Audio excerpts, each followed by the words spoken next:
நாதஸ்வரம். மாமா காஃபி.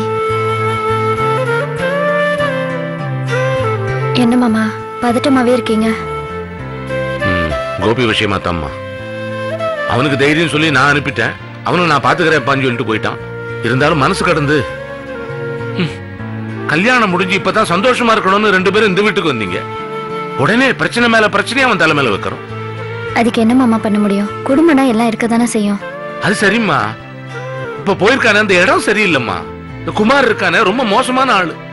கூட 10 ரவுடிங்களை வச்சுக்கிட்டு பிள்ளைங்க தப்பு பண்ண அம்மா கண்டிக்கணும். அம்மாவும் அந்த கும்பல சேர்ந்து நிக்கிறாங்க. வெளியே சொன்னா வெக்கக்கேடு. மீனாட்சிக்கு உறவுக்காரங்க அவங்க. ஒரு பெரிய மனுஷனா வெள்ளையும் சொல்லியுமா அங்க போய் நின்னா நீ வா போங்கிறானுங்க. அறிவாளை காட்டி வெட்டி விடுவாங்கிறாங்க. இப்ப கோபி அங்க போயிருக்கான். அதை நினைச்சா தான் எனக்கு. மாமா அவர் எதையுமே யோசிக்காம செய்ய மாட்டாரு மாமா. நீங்க பாத்துட்டே இருங்க, எல்லாம் நல்லபடியா முடியும். அவர் கண்டிப்பா பரமுவோட தான் வருவாரு. அந்த நம்பிக்கை எனக்கு இருக்கு. அவன் கண்டிப்பா பரமுவோட தான் வருவான். ஆனா அதோட முடியுமா எல்லாம்? அதை கேட்டு என் தம்பி கிளம்பிடுவான். இங்க கோபி ஒரு நிமிஷம் பிடிமா, யாரோ வந்திருக்காங்க.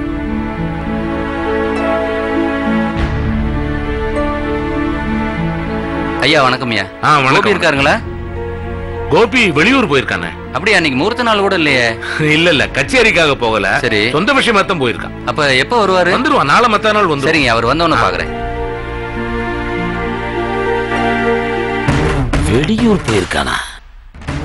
எங்க போயிருப்பான்? ஒருவேளை சிங்கமுனூர் போயிருப்பானோ? இல்லையே.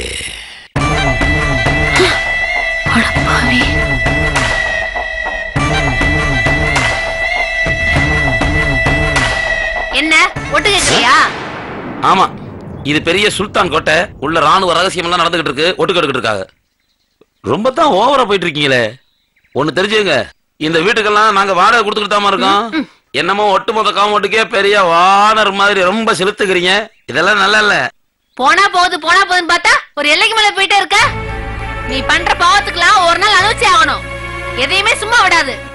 அது பாட்டுக்கு நல்லா போயிட்டு இருந்த குடும்பத்தை நஞ்ச வச்சேல. நீ உருப்பிட மாட்டியா? இப்ப சொல்றேன், நீ எவனுக்காக இந்த மாதிரி எல்லாம் பண்ணிட்டு தெரியறியோ அவன் கையினால நீ அடிபட்டு சாவுவ. அப்பதான் அவனுக்கு தெரியும். சர்த்தம் போமா. எனக்கே ஜோசியம் சொல்றியா? போமா போ.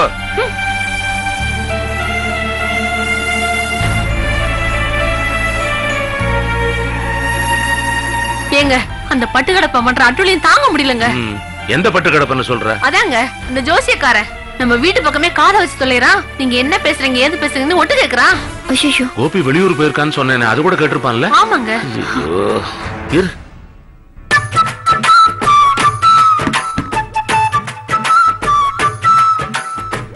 எல்லாம் நீ பண்ண தப்பு மீனாட்சி. எதுக்காக கோபியை வெளியூர் அனுப்பிச்ச? சிநேகிதம் கூப்பிட்டான்னு பெங்களூர் கிளம்பி போடுவேன் ஒருத்தன். அதுவும் பொண்டாட்டிங்க தனியா விட்டுட்டு. சிச்சி, என்னது? எதுக்காக அந்த வீட்டு கூப்பிட்டு வந்தோன்னே தெரியல. பேசாம அங்கேயே இருந்தா பொண்டாட்டி நினைப்பாவது இருந்திருக்கும் அவனுக்கு. இது ஒரு பெரிய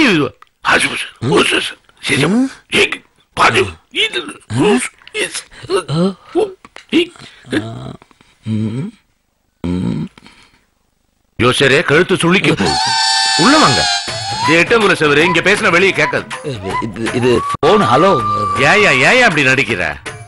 காதோட சேர்த்து வச்சு 4 அப்பினத்தான் சரியா வரும். இதெல்லாம் ஒரு பொழப்பா?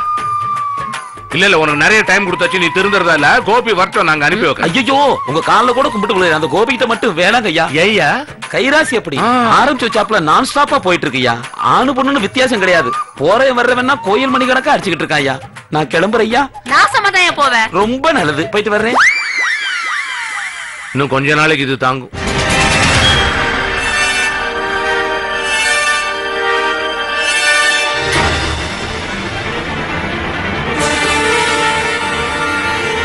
அதோ அந்த வீடுதான். வாங்க.